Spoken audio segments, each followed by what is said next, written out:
hoje a temática que eu escolhi para trabalhar na noite de hoje é a verdadeira cura. E quando nós pensamos sobre esse tema, muitas coisas nos vêm à mente, não é, irmãos? Quando nós pensamos em cura, nós nos remetemos a diversas questões. A cura, nós nos remetemos à doença, consequentemente, né, no automático. E quando nós pensamos em doença, nós pensamos no nosso corpo, como consequência.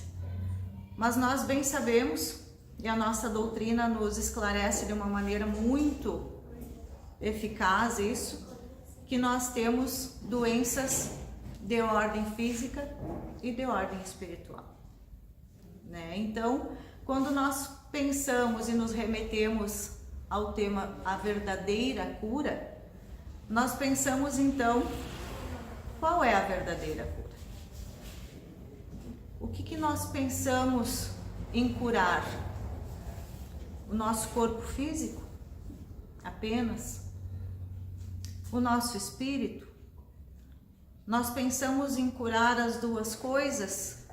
Como que funciona esse processo de cura, né, irmãos? E na verdade isso nos remete a uma reflexão bem importante, a uma reflexão bem profunda e que nos leva a vários questionamentos e coisas bem importantes e, na verdade, corriqueiras do nosso dia a dia, né? E as consequências das nossas atitudes que refletem nas nossas as nossas atitudes que refletem na nossa saúde física e espiritual é tão grande que a gente não se dá conta.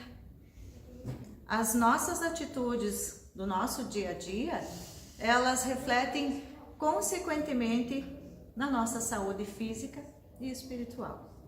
As pequenas coisas, as pequenas atitudes que nós tomamos no nosso dia a dia, a cada momento, desde o momento que nós acordamos, a nossa rotina de trabalho, de convivência familiar, com os nossos grupos de convivência de trabalho, de convívio social, o nosso retorno para casa e assim sucessivamente.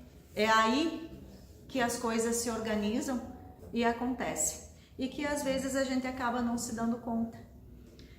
Nós podemos dizer que nós estamos vivendo tempos difíceis, não é, irmãos? Em todos os aspectos. Tempos difíceis porque estamos vivendo um momento de transição. Diante da nossa doutrina sabemos disso, né? Estamos vivendo mudanças muito grandes há um bom tempo já. Se nós olharmos no nosso chão, na nossa terra, no nosso estado, estamos vivendo um momento difícil em razão de uma catástrofe recém-vivida e que ainda está sendo vivida, talvez até caída um pouco no esquecimento pelos demais, né? Mas quem está aqui vendo isso ainda percebe que ela está sendo bem vivenciada, principalmente por aqueles que ainda estão sem suas casas, aqueles que perderam muitas pessoas que não voltaram mais para suas famílias, e que as consequências dessa crise geraram atitudes muito sérias que estão afetando não só o nosso estado, mas o nosso país também, né? E as consequências disso também vão ainda perdurar por um bom tempo. Então são sim tempos difíceis, não é, irmãos? E isso nos afeta. Isso nos afeta em todos os aspectos, né? E nós percebemos dessa forma quadros de angústias, famílias desestruturadas na nossa sociedade, dores de todas as ordens, né? As perdas. Nós sabemos bem, né, que temos a perda para lidar.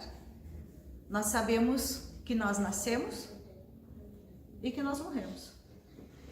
Mas quem aprende a lidar com isso, né, irmãos? É a única coisa depois do nascimento que nós sabemos certa. A única. e temos tanta dificuldade para lidar com isso. Nós sabemos sim que ela vem em algum momento, de uma forma ou de outra, mas nós ainda não nos preparamos, não aprendemos a nos preparar para isso. A nossa doutrina tão maravilhosa está aqui para nos auxiliar muito nesse sentido, mas ainda assim nós temos dificuldade para lidar com as perdas, né? Ninguém gosta, ninguém quer ver um lugar faltando à mesa. Ninguém quer ver um calçado que não vai ser mais utilizado na casa. Nós sabemos disso e temos bastante dificuldade para lidar, e essa perda gera outras consequências tamanhas nas nossas famílias, que entra nesses quadros de angústias que nós estamos vivendo. E isso gera muitos outros sentimentos que às vezes nós não sabemos lidar. Sentimentos, na maioria das vezes, que acabam se tornando negativos. Pessimismos, angústias, às vezes quadro de angústias coletivas que nós presenciamos, né, em várias questões, por diversos sentimentos coletivos que nós percebemos, desânimo, principalmente na juventude, né? Nós percebemos quadros de desânimo muito grande e as famílias não sabem lidar com tudo isso, né? E esses sentimentos todos acabam gerando problemas de saúde no nosso corpo físico. E às vezes nós não nos damos conta da origem desses problemas. Às vezes nós acabamos adoecendo e não nos damos conta de onde que surgiram essas doenças. Porque nós sabemos que quando a doença se exterioriza, não é, irmãos? É porque nós não conseguimos resolver lá dentro. É porque nós não conseguimos resolver de maneira interna. É porque o nosso íntimo está dizendo assim, olha, né, vocês receberam o aviso, tu recebeu o aviso, não conseguiu resolver, agora tem que lidar de outra forma, né? A doença física veio mostrar que nós precisamos agora lidar com o interno e o externo. Precisamos lidar com as duas coisas. Quando a doença se externaliza, é sinal de que nós precisamos ter um pouquinho mais de atenção, mais ainda do que devíamos ter tido anteriormente, né? Nós sabemos que, segundo o que a gente estuda, né, e lê bastante nas nossas obras, Deus normalmente nos envia os remédios que precisamos anteriormente, né? Nós é que muitas vezes não conseguimos perceber, né? Então, às vezes acaba que as doenças acabam vindo, né? E quando elas chegam, nós também precisamos entender que nós precisamos aprender a lidar, né? E que a nossa vida é feita de ciclos, não é, irmãos? Alguns se encerram para que outros possam começar, né? A gente precisa, né, viver alguns momentos, mesmo que eles não sejam tão bons ou como nós esperamos que sejam em determinados momentos, mas nós precisamos vivenciá-los. E normalmente, né, nós precisamos entrar às vezes e vivenciar momentos de crise para que as transformações aconteçam. Porque nós sabemos que normalmente toda crise gera uma transformação. Então os momentos de crise precisam acontecer para que as transformações, consequentemente, aconteçam, né? Nós sabemos que as transformações são necessárias, né, irmãos? Para que nós possamos nos melhorar, para que nós possamos evoluir, para que nós possamos crescer, para que nós possamos nos lapidar. Afinal de contas, é por isso que estamos aqui, né? Buscando um passinho de cada vez, nos melhorarmos, como sempre nós sabemos internamente, mas às vezes não conseguimos e às vezes temos que enfrentar, como por exemplo a doença, né, de maneira externa, para que possamos nos melhorar internamente, né? Então, uma imagenzinha que tinha no nosso slide aqui dizia assim: a enfermidade ligeira é aviso. A queda violenta das forças é advertência. A doença prolongada é sempre renovação do caminho do bem. A moléstia incurável no corpo é reajustamento da alma eterna.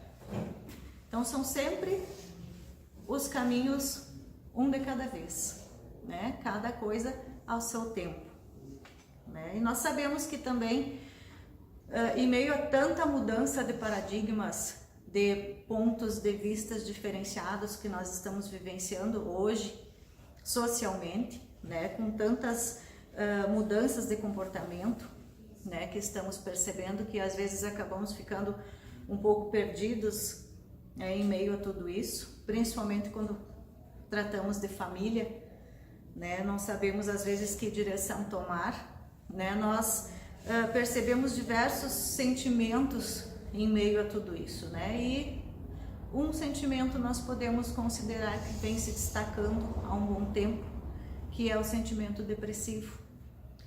A nossa sociedade vem destacando o sentimento depressivo de uma maneira muito crescente. E nós podemos, segundo relatos que se ouvem das pessoas que desenvolvem esse sentimento, dos familiares, dos amigos que convivem, por diversos motivos, né? Financeiros, desemprego, o desamor, as perdas, né?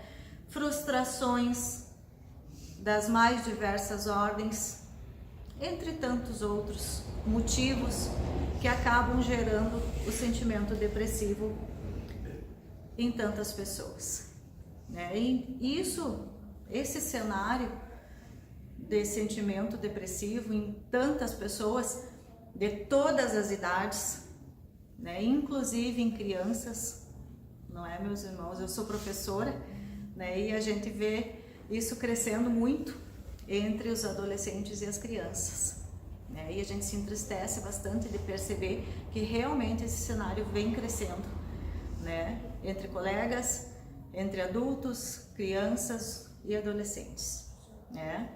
E a gente pode destacar então que diante de um cenário, num sentimento depressivo crescendo, nós precisamos sim atentar às pequenas coisas, aos pequenos momentos, valorizar aquilo que realmente importa, porque às vezes nós pensamos e perdemos, às vezes, entre aspas, né, tanto tempo buscando a felicidade, buscando um caminho para tentar ser feliz. Eu quero ser feliz. Quando? Nós ontem já perdemos. O amanhã a gente não sabe se vai estar aqui, meus irmãos. Quando que nós podemos ser felizes? Hoje. Nós só temos o hoje para tentar. E aí só com o hoje pela frente nós vamos tentar fazer coisas mirabolantes? Não dá, né, irmãos? Nós precisamos aproveitar o nosso curto espaço de tempo. Nós sabemos que a felicidade real não é deste mundo. Então a nossa felicidade que está ao nosso alcance é vivenciada a cada dia, a cada pequeno momento, a cada pequena ação, a cada pequena conquista que nós conseguimos.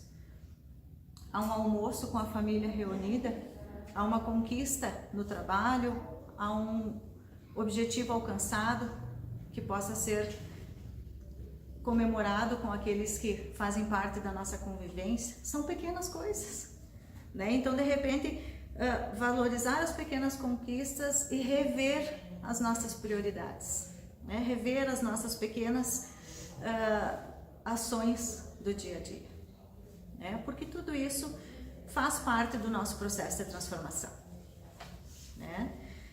Eu trouxe também, que eu vou ler para vocês, que estava ali no slide, de acordo com a nossa doutrina, o que trata sobre doença.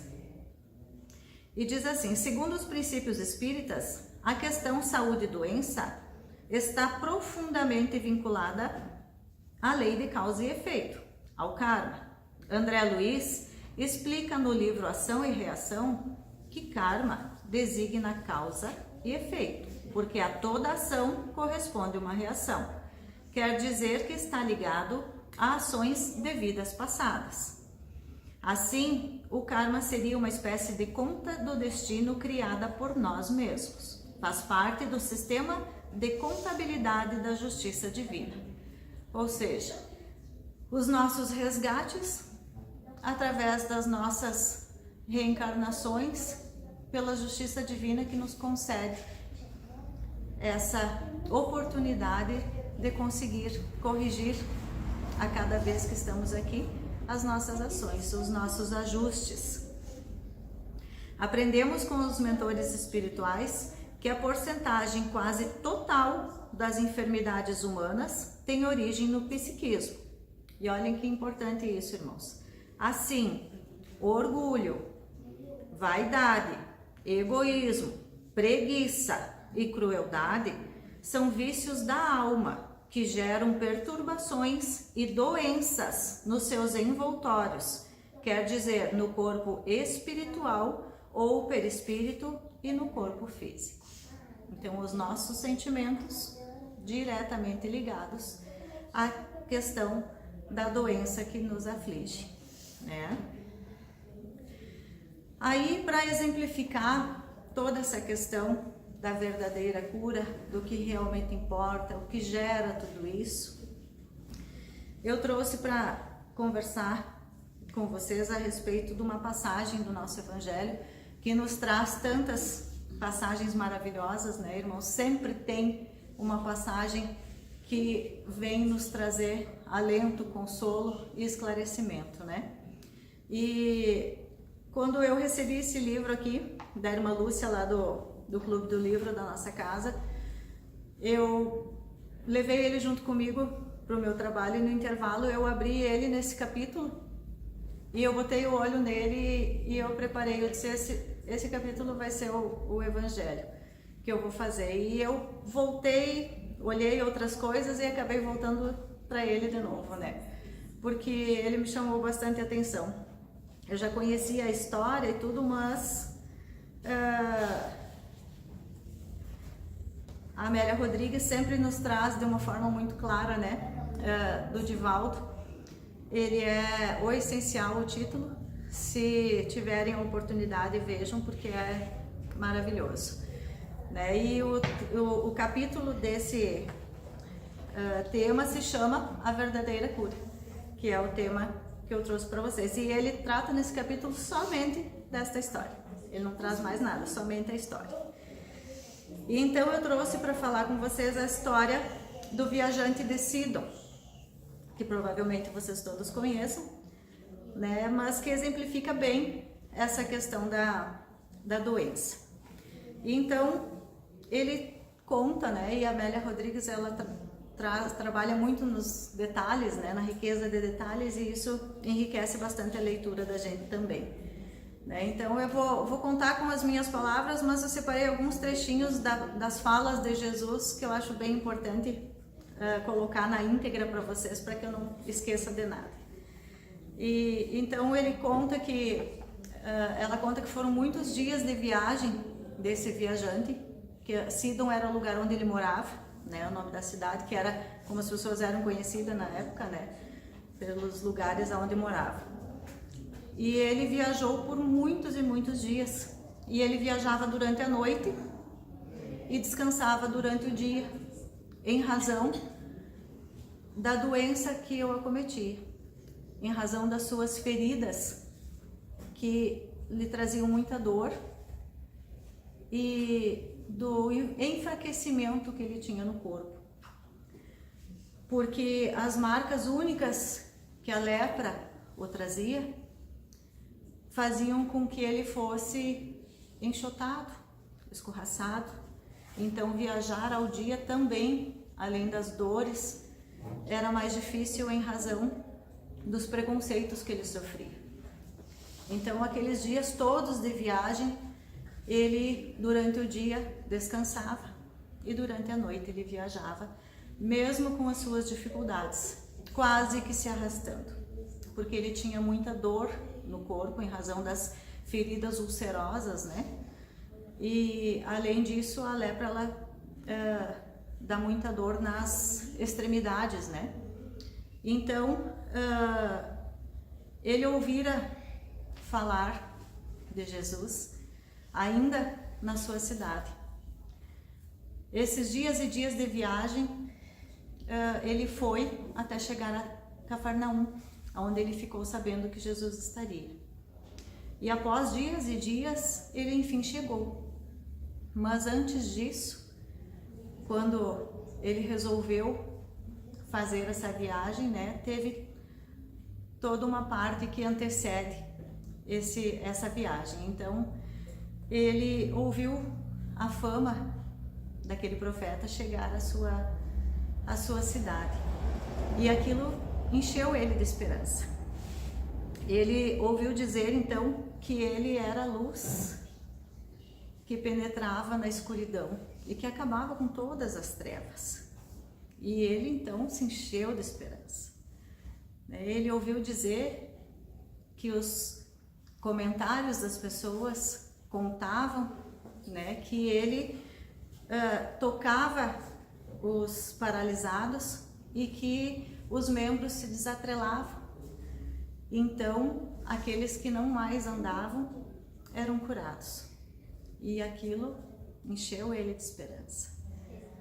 Ele ouvira dizer que a sua voz adentrava os ouvidos daqueles que não mais ouviam e que a voz de Jesus fazia com que aqueles que eram atordoados pelo silêncio atroz, então passavam a ouvir.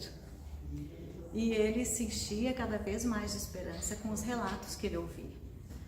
E ele ouvira dizer que as pessoas que viviam atordoadas pelos demônios, que se chamavam na época, né, eram curados e que passavam a viver em paz. E assim, ele ouvira tantos comentários e relatos das pessoas na época, e ele pensou que ele podia conseguir, né, ser digno de também conseguir uma cura assim.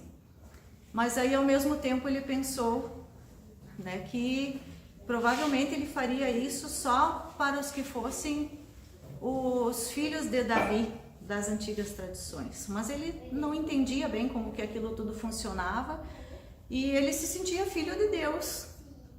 E ele pensou que ele podia, que ele conseguia. E ele se encheu de esperança e decidiu que ele podia ser digno sim. E naquele mesmo instante, então, ele lembrou das primeiras ulcerações que apareceram no seu corpo, as primeiras feridas arroxeadas, as primeiras dores, quando o seu corpo já não mais o obedecia. E então, quando aí ele não conseguiu mais, né, ter condições de andar e as feridas já não mais paravam de aparecer. E aí então ele lembrou também no dia em que a sua esposa, num momento de raiva, o chamou de leproso. E a sua voz ecoou na aldeia onde eles moravam e, consequentemente, os seus vizinhos, os seus amigos, as pessoas que viviam naquela aldeia bateram na sua porta e o apedrejavam, que era o que era feito na época, né? Assim como fizeram também com Jesus. O apedrejaram, o enxotaram, o escorraçaram. E então ele foi embora. Ele se escondeu. Os seus filhos fugiram, a sua esposa o abandonou e ele passou a viver escondido a partir dali. Aí então ele ia de um lado para o outro e cada lugar onde ele chegava, ele era escorraçado, ele era maltratado e era tido como o leproso, né? Como sempre eram tratados as pessoas daquela época. Todos o amaldiçoavam, mas ele desejava viver, ele queria viver. Mesmo na condição do seu corpo, quase que em decomposição, em tamanho estado estavam as suas feridas. E então ele decidiu, naquele momento, começar a dar início à sua viagem. a Cafarnaum. No trajeto até lá, ele enfrentou um caminho extremamente difícil. Preconceito, foi enxotado, foi xingado, foi machucado, mas ainda assim ele insistiu, ele não desistiu em momento algum, porque tinha alguma coisa que dizia para ele que se ele conseguisse chegar em tempo de ser socorrido, ele poderia viver aventuras que ele jamais imaginara. E aquilo fazia com que ele conseguisse continuar. E assim ele fez. Até que então ele chegou a Cafarnaum. E foi se ajuntando pelas beiradas, escondido, aquela multidão que lá também se achegava na esperança de ouvir Jesus. E então ele foi ao lugar onde as pessoas acreditavam que Jesus apareceria, né? E foi atrás, escondido, como sempre ele estava, atrás de uma figueira, e ali ele ficou.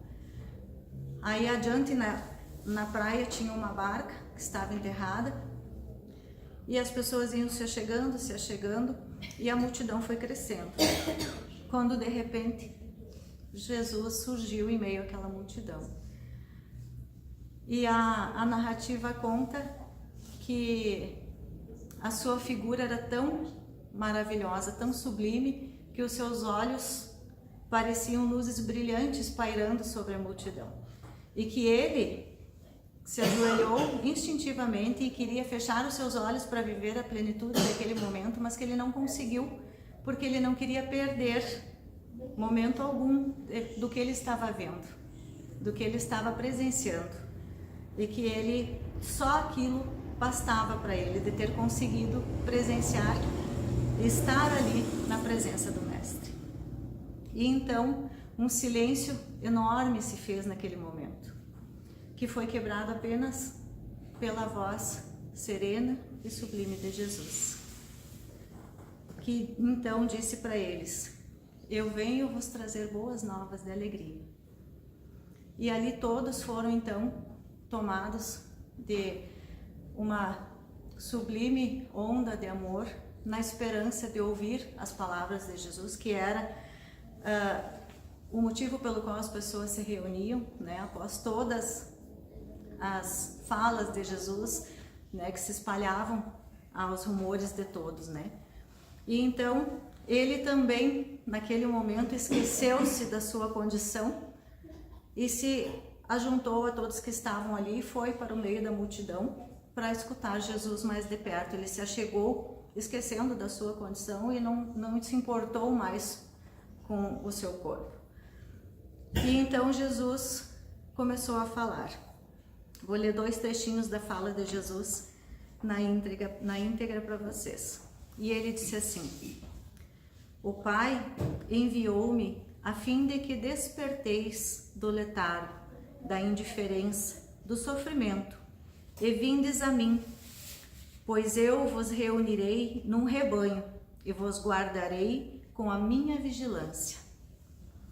Aí então ele diz que as lágrimas tomaram conta do seu ser e que há muito tempo ele não conseguia chorar em razão das suas feridas, das suas chagas, e que já era noite então naquela hora. Ele olhou para o céu e que as estrelas cintilavam no céu como nunca ele lembrava de ter visto. E então Jesus continuou: não temais os maus, nem os vossos males, exclamou como se fosse um clarim mágico tocado ao longe. Eu vos tenho no coração e vos alivio todas as dores. Amai, porque essa é a chave para decifrar todos os enigmas, resolver todos os problemas, e nunca revideis ao mal com outro mal, perdoando o agressor, pois ele é infeliz e não sabe. A verdadeira felicidade consiste em amar, olvidando os ressentimentos e as paixões inferiores. Quem ama encontra um tesouro e nunca mais é o mesmo, pois que se torna rico. Portanto, digo-vos que tenho piedade daqueles que riem das misérias alheias elocuplelam-se com as parcas moedas das viúvas e dos pobres, porque padecerão de fome e alucinação. Felizes aqueles que por enquanto choram e recuperam-se perante as leis do meu Pai, porque se liberam das cargas dos crimes. O único sentido da vida física é a luta para a conquista do amor que produz harmonia e abençoa o mundo com a paz. Não vos canseis de amar, mesmo quando desamados e perseguidos, porque eles, os perversos, não sabem o que fazem. Eu vim para que todos tenhais alegria no coração e saúde para o bem viver. Então, essas palavras de Jesus eu quis ler na íntegra porque são lindas demais, né? Para que a gente esqueça qualquer pedacinho. Novamente, então, houve um silêncio enorme, que naquele momento, então, foi quebrado pela voz chorosa do viajante, que disse então: Filho de Davi, tende piedade de mim, que sou amaldiçoado pela lepra. E então a multidão instintivamente, naquele momento, abriu passagem para ele, que mesmo curvado, trêmulo pela febre que ele tinha naquele momento, e quase que rastejando conseguiu se chegar até Jesus. E ele foi indo. Então, quando ele chegou perto de Jesus, todo mundo ficou olhando, curioso, pensando no que Jesus iria fazer diante de um leproso. E então Jesus abraçou o infeliz e disse-lhe: ficai bem, eu o quero em nome do meu Pai. Lindo demais, né, irmãos?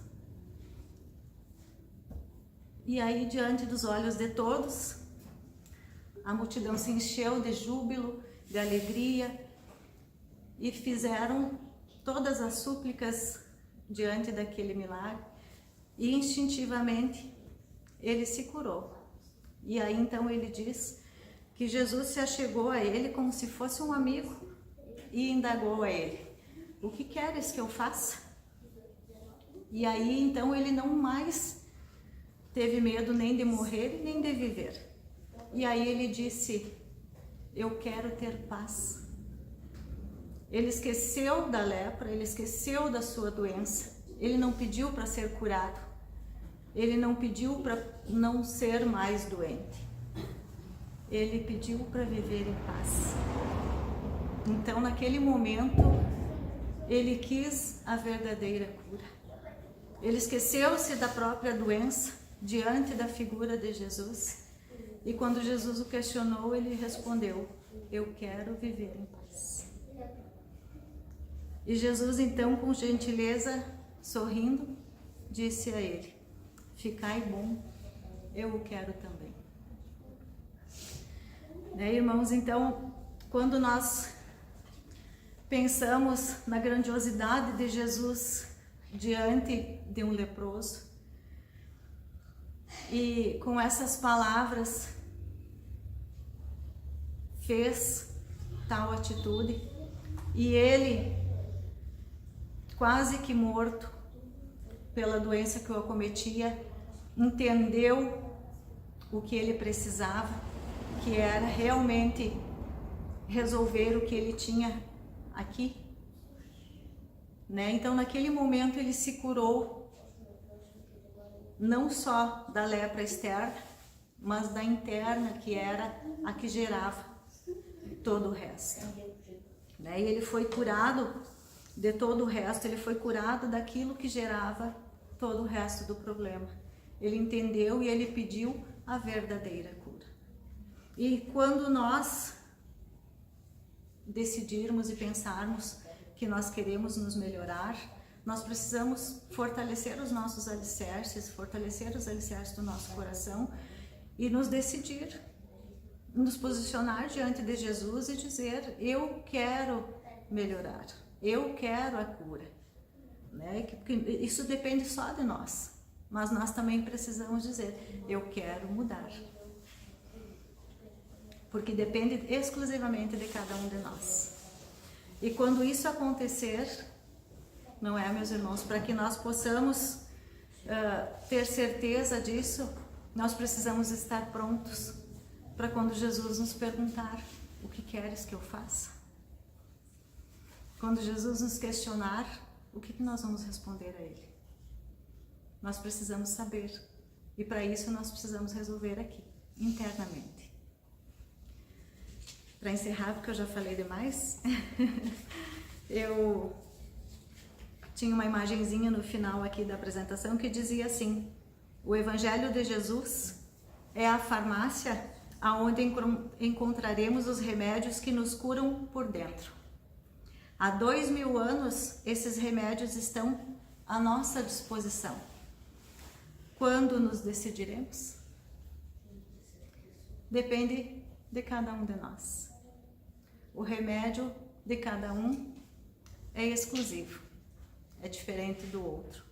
Por isso, a nossa cura começa lá dentro, né? Que nós possamos, irmãos, buscar a nossa cura no nosso Evangelho, com os ensinamentos do nosso Mestre Jesus. Que tenhamos uma semana maravilhosa e abençoada, com as bênçãos da espiritualidade que está sempre nos acompanhando.